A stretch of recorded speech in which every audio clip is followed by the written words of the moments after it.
paz, irmãos. Hoje nós vamos estudar o texto de João, capítulo 2, do versículo 13 ao versículo 25 hoje. Só até o versículo 25 do capítulo 2.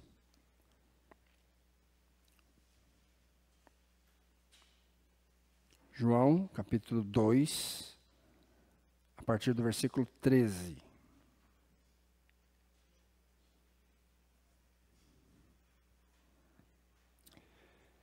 Estando próxima à Páscoa dos judeus, subiu Jesus para Jerusalém e encontrou no templo os que vendiam bois, ovelhas e pombas e também os cambistas assentados. Tendo feito um azorrague de cordas, expulsou todos do templo, bem como as ovelhas e os bois, derramou pelo chão o dinheiro dos cambistas, virou as mesas e disse aos que vendiam as pombas: "Tirai daqui estas coisas, não façais da casa de meu pai casa de negócio." Lembraram-se os seus discípulos de que está escrito: "O zelo da tua casa me consumirá." Perguntaram-lhe, pois, os judeus: "Que sinal nos mostras para fazeres estas coisas?" Jesus lhes respondeu: "Destruí este santuário, e em 3 dias o reconstruirei." Replicaram os judeus: "Em 46 anos foi edificado este santuário, e tu, em 3 dias, o levantarás?" Ele, porém, se referia ao santuário do seu corpo. Quando, pois, Jesus ressuscitou dentre os mortos, lembraram-se os seus discípulos de que ele dissera isto, e creram na Escritura e na palavra de Jesus. Estando ele em Jerusalém, durante a festa da Páscoa, muitos, vendo os sinais que ele fazia, creram no seu nome. Mas o próprio Jesus não se confiava a eles, porque os conhecia a todos, e não precisava de que alguém lhe desse testemunho a respeito do homem, porque ele mesmo sabia o que era a natureza humana. Oremos ao Senhor. Deus, nós pedimos agora que estamos reunidos como teus filhos, que o Senhor, como nosso Pai, nos dê o alimento, para que nós possamos conquistar forças para lutarmos contra o pecado, lutarmos contra a demanda que o mundo tenta imprimir na nossa mente e no nosso coração e sermos vencedores. Nós suplicamos, ó Deus, que a meditação na Tua Palavra desperte em nós a submissão à Tua Palavra, o Teu querer, para que nós possamos exercitar a nossa fé no meio de uma sociedade que não crê. E mesmo assim, mesmo tendo toda uma correnteza contrária ao que entendemos pela Tua Palavra, nós não nos acovardemos, ó Deus, e nademos incansavelmente para chegarmos no porto seguro da Tua graça, e no dia em que Jesus voltará para nos buscar, sermos achados íntegros perante o Senhor. Nós suplicamos isso com muito temor, porque nós sabemos que somos pecadores e falhos. E sem a ação do Teu Espírito em nosso coração, aplicando a cada um de nós, de acordo com a nossa necessidade, o que Tua Palavra nos ensina, certamente nós sucumbiremos. Mas suplicamos a Deus, clamamos, levantamos a nossa voz para pedir ao Senhor que fale ao nosso coração, em nome de Jesus. Amém. está cada vez mais difícil a gente pregar o Evangelho nessa pós-modernidade, ou nessa modernidade, né? Também não é tão recente isso. Porque, na verdade, nós temos, quando nós vamos falar aqui no Brasil, por exemplo, nós vamos falar para alguém sobre fé, sobre crer em Jesus, normalmente as pessoas já respondem que creem. Não, eu creio, eu tenho fé, eu tenho fé. Não, poxa vida, você não me conhece direito, mas olha, eu tenho fé. E é interessante porque esse conceito muito brasileiro, né, esse conceito que nós temos sobre fé, ele é tipo feito de cera. Porque a gente pode modelá-lo de acordo com a nossa vontade. As pessoas falam essas coisas, respondem assim para nós, mas, na verdade, elas nunca pararam para pensar o que exatamente é fé. Por exemplo, tem 3 tipos de fé. Tem uma fé que nós poderíamos chamá-la de fé racional, que é aquela fé que está baseada na ciência, naquilo que cientificamente está comprovado que é assim.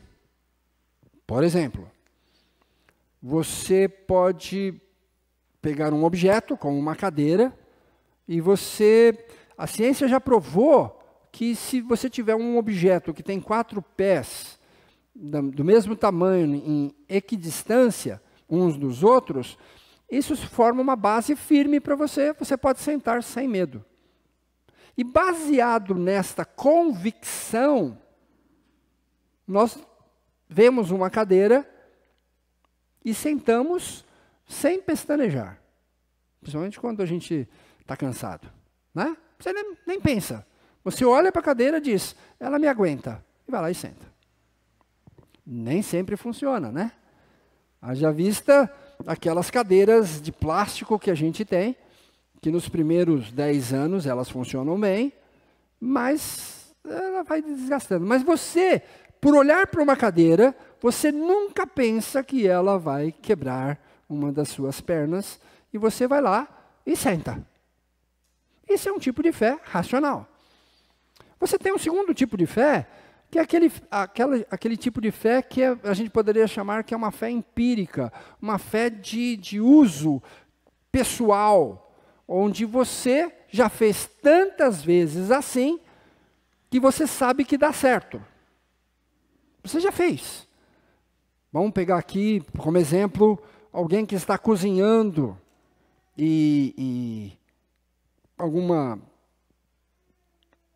pegar aqui doce de leite.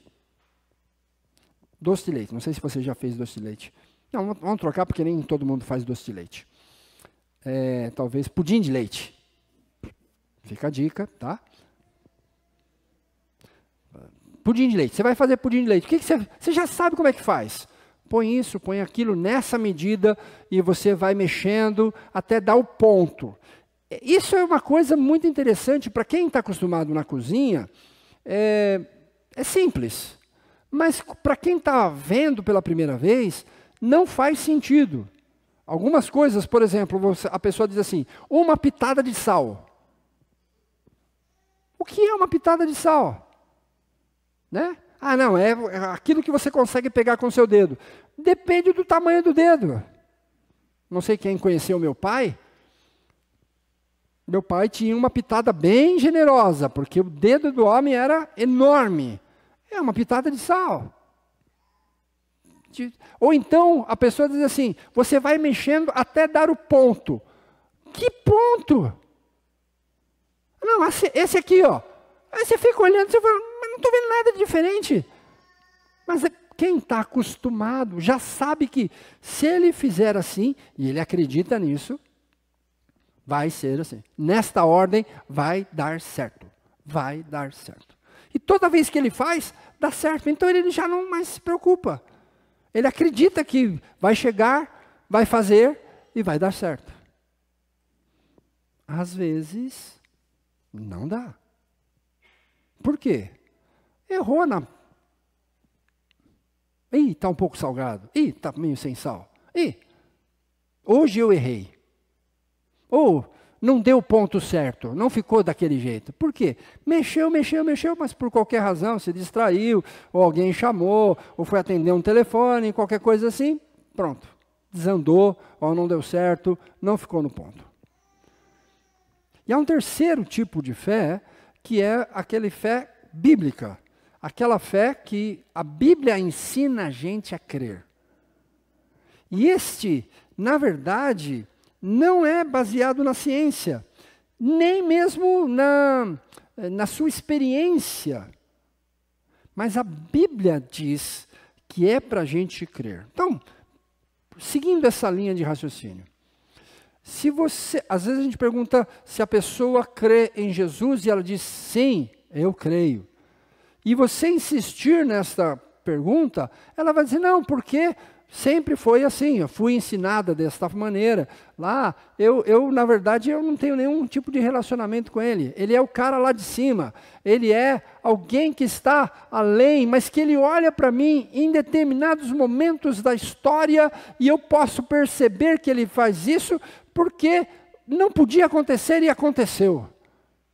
Então é Deus e pronto, e eu creio nisto e vou viver assim. E eu tenho uma amiga que ela sempre me chama para orar por ela, porque ela tem fé. Então ela me chama para orar por ela. E é interessante que ela diz assim, quando eu faço uma coisa assim, eu jogo para o universo. Eu fico pensando, como você joga para o universo? Como é que se joga uma coisa para o universo? Eu pronuncio as palavras e sei que o universo vai transformar aquilo e vai me trazer coisa boa. Eu pensei, né? Por que eu estou orando então? Fala com o teu universo. Mas é porque as pessoas têm essa confusão na sua mente sobre fé.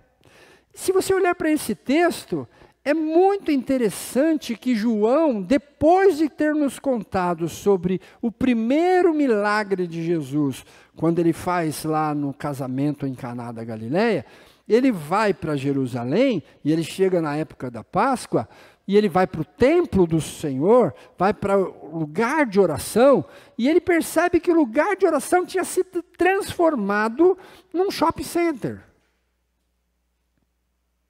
Numa Conde de Sarzedas, onde todo o material religioso estava à venda. Claro que a Conde de Sarzedas foi feito para isto, né? É um lugar para se comprar coisas cristãs, coisas evangélicas, não tem nada contra a Conde de Sarzedas. Estou dizendo que quando você pega a Conde de Sarzedas e coloca dentro de uma igreja, a igreja perde o foco. E é isso que Jesus está reclamando. Porque transformaram a casa de oração em um lugar de comércio que até mesmo, porque tem dinheiro, atrai bandidos. E para eles, estava tudo bem. E quando Jesus sai de lá e vai para Jerusalém, as pessoas creem nele. Mas Jesus sabia que esta fé que estava sendo exercida não era verdadeira. Não era real. Não era aquela fé que transforma vidas. Por isso eu queria hoje discutir com os irmãos sobre fé bíblica. A fé que importa diante de Deus. Não aquela que nós inventamos para nós mesmos. Mas aquela que o Senhor preparou para que nós pudéssemos nos aproximar dEle e exercê-la com piedade e temor. E eu queria, pegando aí o gancho desse texto, propor que a gente pensasse nessa fé como sendo que ela é baseada na palavra de Deus, naquilo que Deus diz. Por quê? Porque quando nós baseamos a nossa fé na palavra de Deus, ela proporciona um entendimento da vontade de Deus para nós. Como, por exemplo, o texto que nós lemos lá de Gênesis, que fala-nos sobre a criação do mundo, né? Deus é o Criador, Ele criou o universo. O autor de Hebreus, quando explica sobre isto, ele nos diz que é pela fé que nós podemos entender que as coisas foram criadas como a Bíblia diz que elas foram criadas. Você tem que exercer fé. Não adianta tentar achar uma linha que ligue a ciência e haja uma comprovação científica de que as coisas aconteceram do jeito que aconteceram. Porque nem mesmo a ciência conseguiu reproduzir o que ela diz que aconteceu. E por mais experimentos que tenham sido feitos, e agora nós temos alguns telescópios que estão tentando enxergar o final do universo, né? A borda do universo, e um dos grandes observatórios está voltado para o vácuo entre as estrelas, para tentar enxergar o escuro e tirar uma conclusão. É impossível alguém chegar lá no escuro e voltar para dar notícia. E a gente está vivo para isso, né? Então, vamos supor que a gente mande uma sonda para esse final que eles estão tentando enxergar lá, que não dá para enxergar porque está tudo escuro, tá? Então, eles estão mandando uma sonda para lá. E essa sonda vai, porque para cada ano-luz, isso significa que você teria que andar durante 1 ano na velocidade da luz. E aí teria que voltar, né? Para dar notícia para a gente. Acho que alguns de nós não estaremos aqui quando isso acontecer. Mas veja, há esta preocupação de tentar provar que as coisas são do jeito que são, para tentar mostrar para a gente que não é como a Bíblia diz. É uma preocupação que os filhos que não são filhos de Deus têm, mas os filhos de Deus não deveriam ter. Porque o autor de Hebreus diz que nós deveríamos viver pela fé. Capítulo 11, versículos de 1 a 3 do livro de Hebreus diz assim: ora, a fé é a certeza de coisas que se esperam, a convicção de fatos que se não veem. Pois, pela fé, os antigos obtiveram bom testemunho. Pela fé entendemos que foi o universo formado pela palavra de Deus, de maneira que o visível veio a existir das coisas que não aparecem ou das coisas que não existiam. Ou seja, é pela fé, e é esta fé bíblica proposta pelas Escrituras que vai trazer um entendimento sobre quem é o nosso Deus, o Criador. Ainda a Bíblia nos diz como é que nós nos tornamos filhos dele, povo dele. Moisés, quando escreve o Pentateuco, né, quando ele está escrevendo ali, ele está sendo usado por Deus. Ele está tendo revelação de Deus para descrever as coisas como aconteceram. E, interessantemente, que ele não fala somente da gênese do universo, ele fala da gênese do povo de Deus. E esse povo foi chamado por Deus através de uma família. E essa família se tornou uma grande nação. Não apenas restrita a um lugar específico geograficamente falando, mas espalhados pelo mundo inteiro. Irmãos, alinhados no mundo inteiro, em todos os lugares. Quando Gênesis capítulo 12, versículos de 1 a 3, é um chamado ali, o chamado de Abraão. O chamado diz assim: ora, disse o Senhor a Abraão, sai da tua parentela, da tua terra, da tua parentela e da casa de teu pai, e vai para uma terra que te mostrarei. De ti farei uma grande nação, e te abençoarei, e te engrandecerei o nome. Sê tu uma bênção. Abençoarei os que te abençoarem, e amaldiçoarei os que te amaldiçoarem.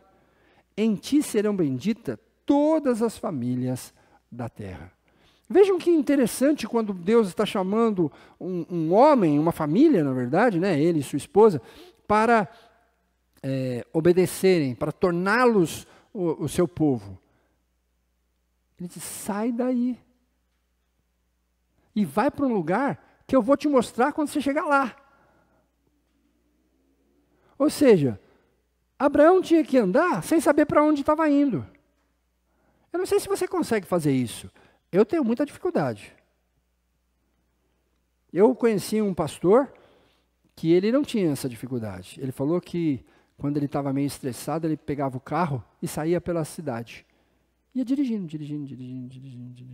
Não é aqui em São Paulo, tá? Estou numa cidade do interior. Então não dava para dirigir tanto assim, mas ele ia dirigindo. Aí para desestressar, ele ia dirigindo.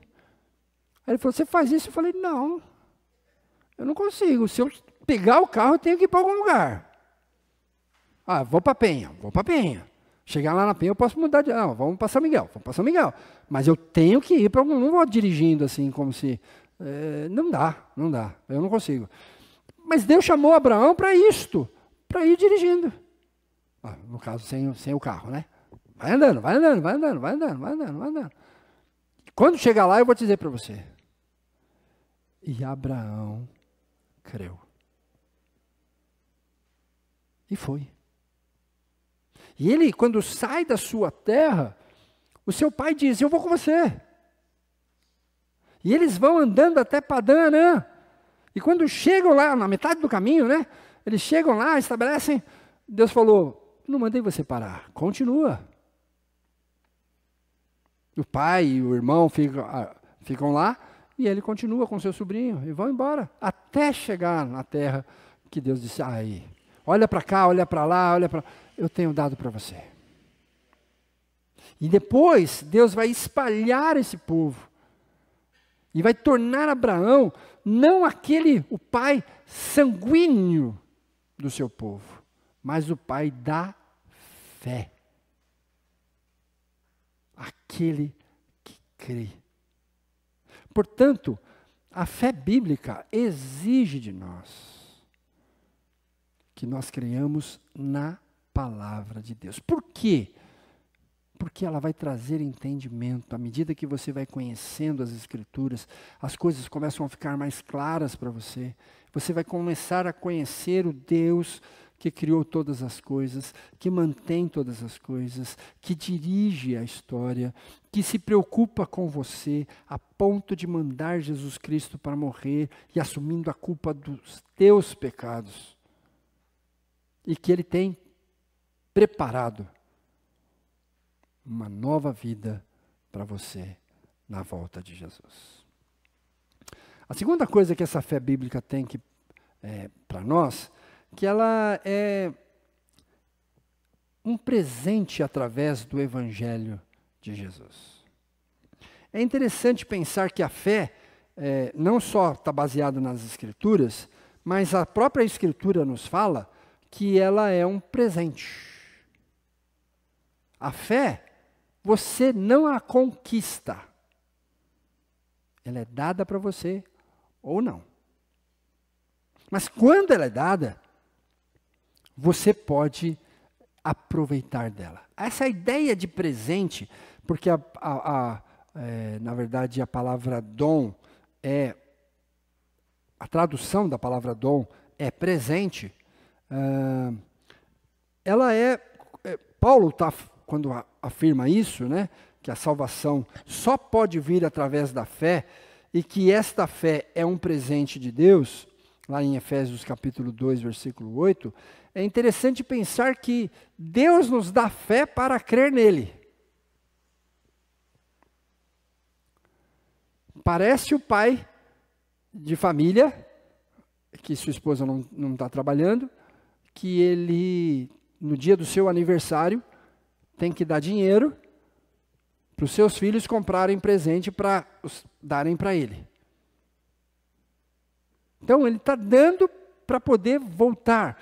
É mais ou menos isso que Deus está fazendo conosco. Versículo 8 diz assim: porque pela graça sois salvos através da fé. E isto não vem de vós. É um presente de Deus.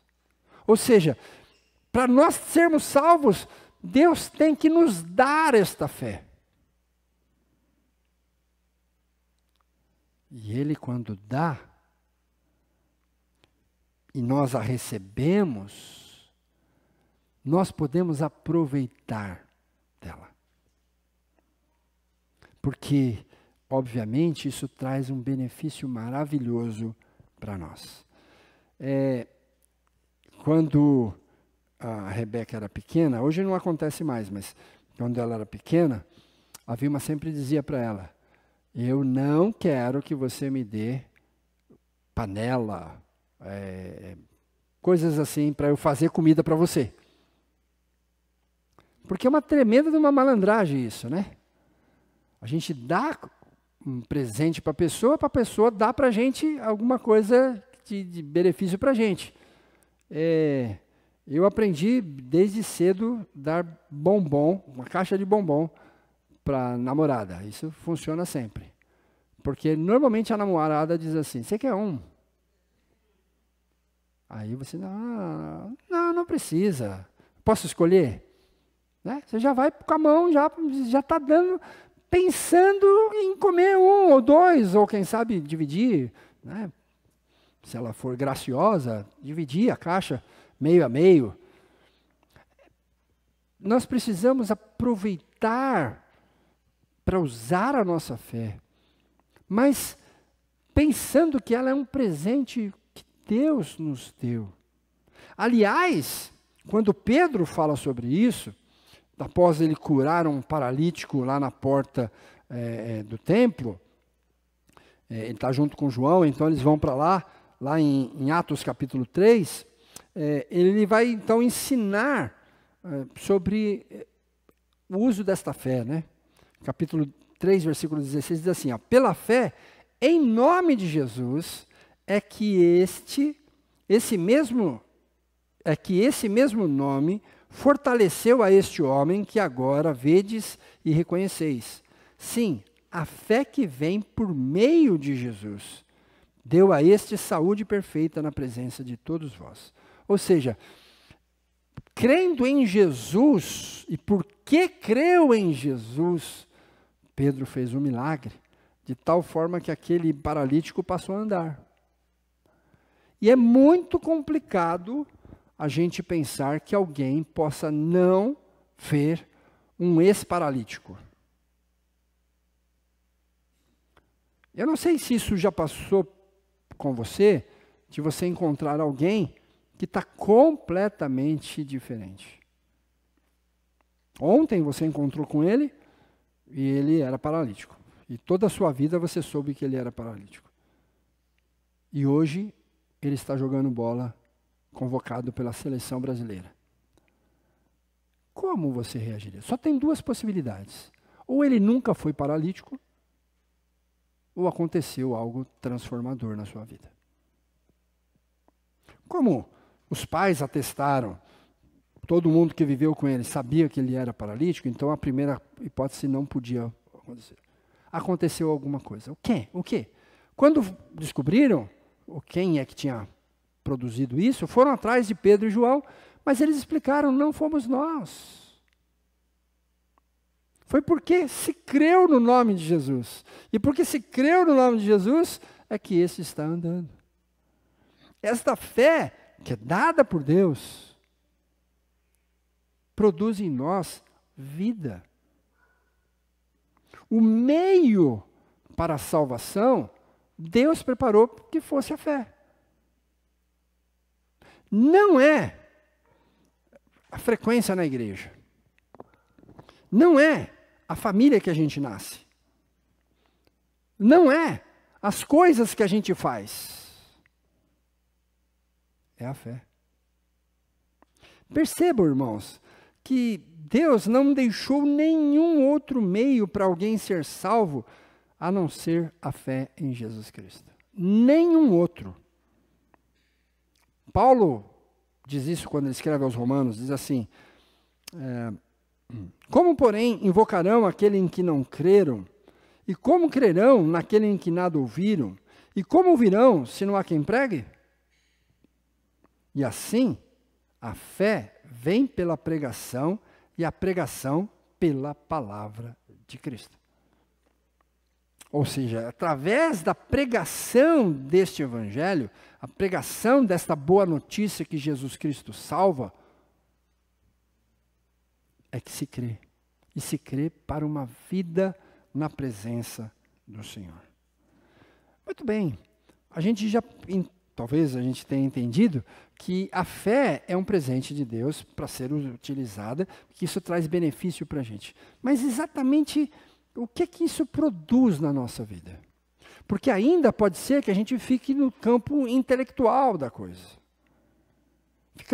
Fiquemos divagando sobre fé do ponto de vista de uma reunião daqueles que sabem alguma coisa sobre fé.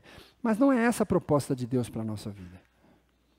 Isso é importante saber. Primeira coisa é que a produção, ou seja, aquilo que a fé produz, tem que ser comunhão com Deus. Essa é a primeira coisa. Ninguém pode dizer que crê se não anda com Deus. Se não tem uma vida de comunhão com Deus. E João priorizou isso quando escreve o seu evangelho. Ele nos diz que ele escreveu o evangelho para produzir fé. Para que as pessoas, ao lerem o texto e verem ali os milagres descritos, que na verdade João nem descreveu tantos milagres assim, ele descreveu apenas 7 milagres de todos aqueles, no final do seu texto ele diz assim, Jesus fez muitos mais milagres, mas na verdade eu coloquei esses aqui para que a gente cresça. Esses daqui são suficientes. Não é quantidade de milagre que vai convencer alguém, mas à medida em que alguém que recebeu a fé, ouve a palavra de Deus e percebe que o evangelho é o evangelho de salvação, isso é suficiente para produzir vida. E vida aqui significa andar com Deus. Preferir andar com Deus do que qualquer outra coisa. É vida abundante. Viver na presença de Deus é aquilo que deveria motivar a gente. E acho que aqui nós estamos em maus lençóis. Porque muitas das vezes nós enxergamos de forma diferente. Nós enxergamos que viver com Deus traz problemas. Porque, é claro, a nossa carne luta contra a vontade de Deus. A nossa carne luta. Você e eu temos que lutar contra isso todo dia. Porque nós preferimos muito mais satisfazer os nossos próprios desejos. Mas a verdade é que o justo vai viver pela fé. Não tem vida com Deus se não for pela fé. Porque a justiça de Deus se revela no Evangelho, de fé em fé. E é quando você entende isto, de que Jesus morreu pelos seus pecados, não para que você pudesse pecar mais, mas para que você se afastasse do pecado e se aproximasse de Deus, você passa a ter comunhão com Deus. Você passa a viver com Ele. Todo dia. É claro que esta comunhão que nós estamos propondo aqui, não é aquela que alguns alguns pastores, alguns líderes têm ensinado que você tem que deixar, por exemplo, uma cadeira separada ali, para que o Espírito Santo sente na hora de você tomar café. Então você deixa umas cadeiras lá para o Espírito Santo tomar café com você, e você fica conversando com ele. Ou algumas falam o Espírito Santo, outros ensinam que é o anjo, o seu anjo. Então você coloca ali o anjo sentado, tem que ter um pouco de espaço por causa da asa, mas tudo bem, pode deixar ele ali.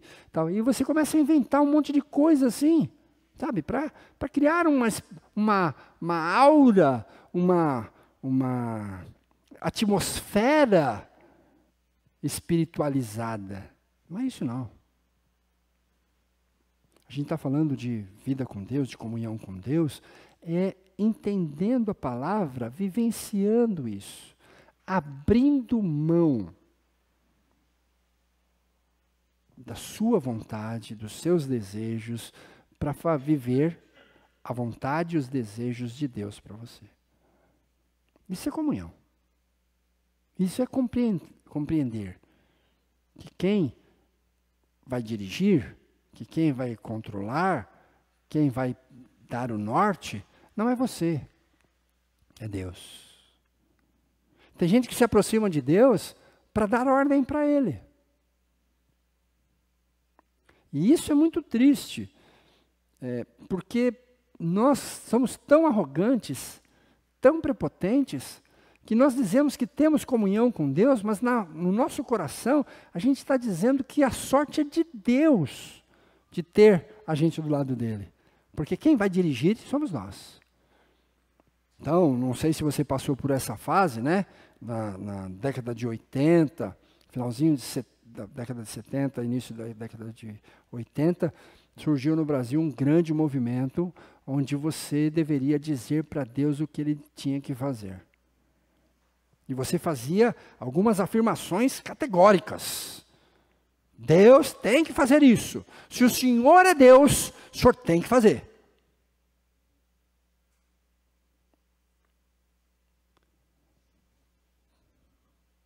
A sorte de Deus, você está do lado dele. Já pensou se você falasse o contrário? E se aquilo não acontecer, então ele deixou de ser Deus. Perdeu. E isso foi um movimento tão grande, tão forte, que começou a invadir as igrejas, e as pessoas então tinham que dar descrição detalhada do que queriam para Deus. Porque coitado de Deus não sabia o que tinha que dar, o que era o melhor, o que era bom. Nós sabíamos, nós fazíamos, nós determinávamos. Vejam, irmãos, que às vezes a gente se aproxima de Deus para ter lucro, para ter vantagem, para ganhar coisas, e não por a resposta ao amor dele por nós. Não para exercermos fé de vivermos ao lado do Criador, em obediência, fazendo o que Ele mandou fazer, não fazendo aquilo que Ele mandou não fazer. Comunhão implica em viver junto, mas submisso. E a segunda coisa que é interessante quando você quer exercer fé, é que você precisa também entender que o fruto, o resultado de uma vida com Deus, de uma fé bíblica, é que você tem que ser produtivo na sociedade em que Deus te inseriu. Você não pode, em nome do Senhor, dizendo que crê no Senhor, sair matando todo mundo, falando mal de todo mundo, denegrindo todo mundo. Na verdade, a fé, o aproximar-se de Deus, vai levar-nos a compreender, inclusive, as falhas dos outros. Os problemas que os outros têm. Não nos torna blindados. Não nos torna super crentes. entra numa cabine. Aqui no Brasil não tem cabine, né? Nos Estados Unidos é que tem cabine telefônica para trocar de roupa e se tornar um super crente. Não! Você começa a perceber que o outro é exatamente igual a você. Quando Tiago escreve sua carta para o povo de Deus que estava na dispersão, ele fala isso. Ele diz assim no capítulo 2, versículos 17 em diante, ele diz assim, assim também a fé, se não tiver obras, por si só está morta. Mas alguém dirá, tu tens fé e eu tenho obras.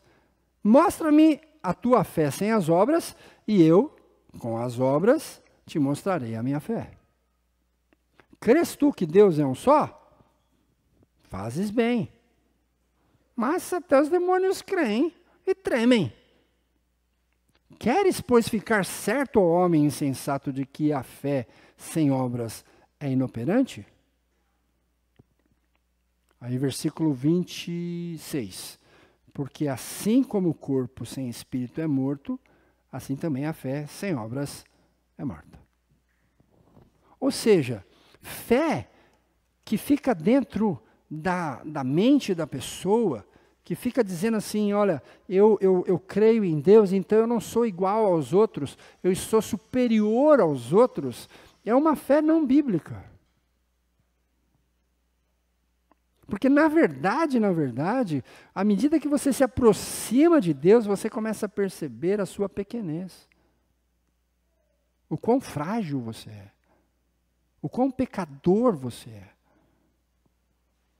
E quando você olha para o outro, você sabe que ele também é.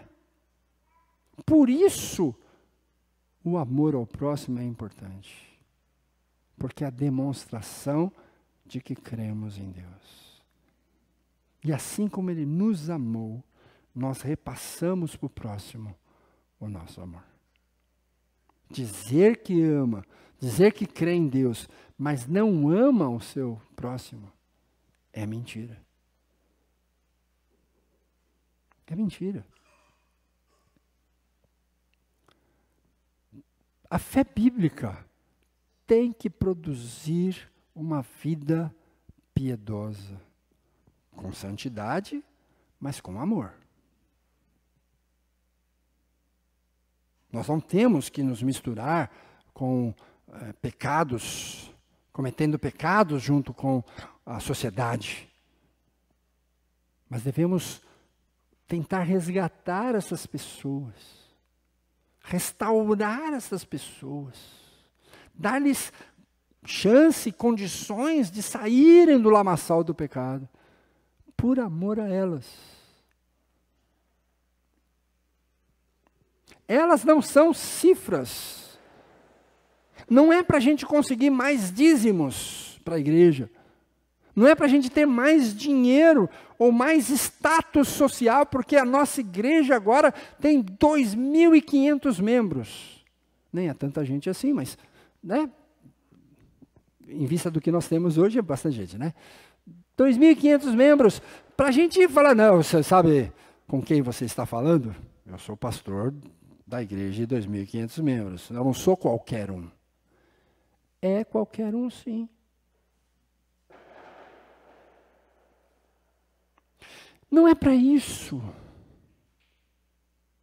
A fé verdadeira é por amor ao outro, mesmo que seja um só, um único. Uma única ovelha que se perdeu. Guarda as 99 lá e vai atrás dela. Não é que não faz falta. Faz. Isto é viver pela fé. Sabe, às vezes eu acho que nós confundimos um pouco as coisas. Fé para nós se tornou declarações. Declaração. Você sabe o que é fé? Eu sei o que é fé. Fé é a certeza das coisas que se... Você faz uma declamação decorada. E fica torcendo para o pastor ou para quem está te interrogando, dizendo, tomara que ele não pergunte se eu vivo isso, tomara que ele não pergunte se eu vivo isso, tomara que... Porque às vezes não vive. Só aprendeu, só decorou. E a proposta que as Escrituras trazem para nós, para a fé, é que você use o presente que Deus te deu. Eu não sei quanto a você, mas ninguém gosta de dar um presente que a pessoa nunca vai usar. O legal, o bom, o gostoso, é quando você dá o presente e na outra vez que você encontra a pessoa, ela está usando aquilo. É sinal que ela gostou, que fez bem, ou que está sendo útil para ela. É assim. Eu fico imaginando alguém que dá uma camisa. O senhor Nishimura já fez aniversário esse ano? Já? Não vai fazer ainda.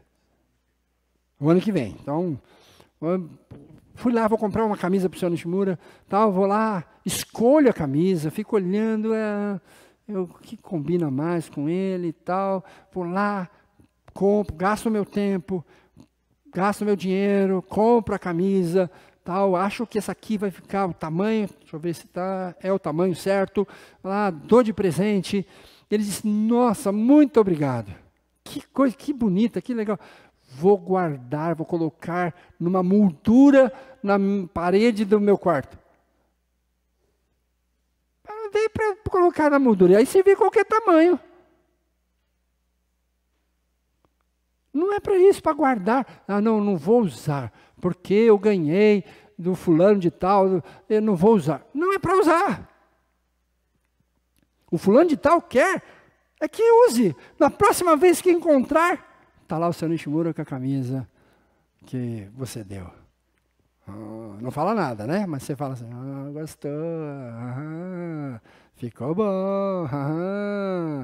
É assim. Fé é para isso. É para ser útil. Não para ficar guardada.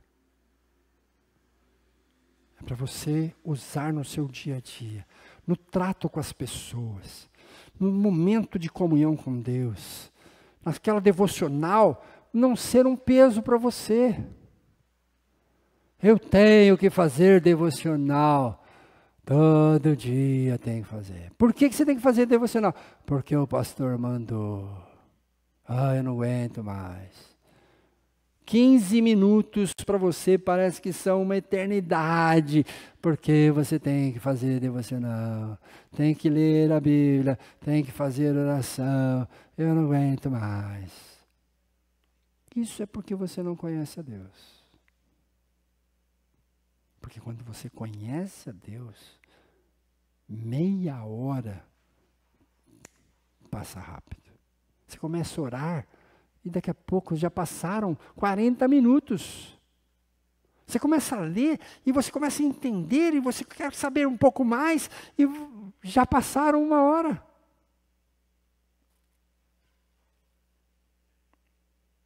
Mas não é para passar a sua vida inteira lendo.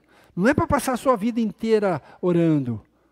É quando terminar aí o seu momento de devocional, você sair dali e ajudar sua mãe. Sair dali e ajudar o seu pai.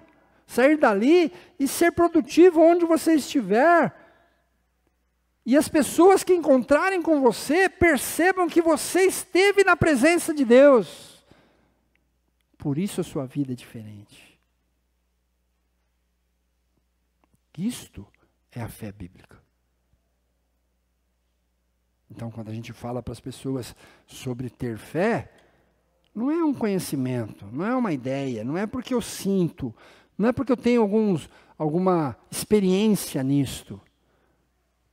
Estamos falando do presente que é útil, que é usado. E tudo isso começa com a aceitação de que Jesus é o nosso único Salvador. Se isso acontecer, é o princípio de uma vida de comunhão com Deus e com o seu próximo. Então, não vamos fazer como esse povo aqui lá de Jerusalém,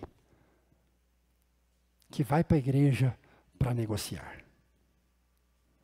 Vai para a igreja por qualquer outra razão, não por Deus. Não vamos fazer como esse povo aqui, que mesmo fora da igreja, né, no seu dia a dia, diz que crê, mas Deus que conhece o coração sabe que é mentira, que não crê não. Vamos aproveitar aquilo que as Escrituras nos ensinam sobre viver com Deus. É para valer. Em qualquer circunstância. Eu estava conversando com uma garota esses dias e ela disse, ela passou por um momento muito difícil mesmo, eu acompanhei isso. E ela disse, eu acreditava que Deus tinha se esquecido de mim. E ela estava celebrando, porque obviamente Deus não tinha se esquecido, né? O filho dela, que estava com problema naquela época, já está com 10 anos. E ela estava dizendo, eu achei que Deus tinha se esquecido de mim. Mas meu filho está completando 10 anos já. É uma experiência muito gostosa você perceber o amor de Deus por nós. Mas, via de regra, a primeira coisa que a gente pensa é que Deus nos abandonou. Não. Não. Ele nunca volta atrás. Filho é filho para sempre. Vamos orar.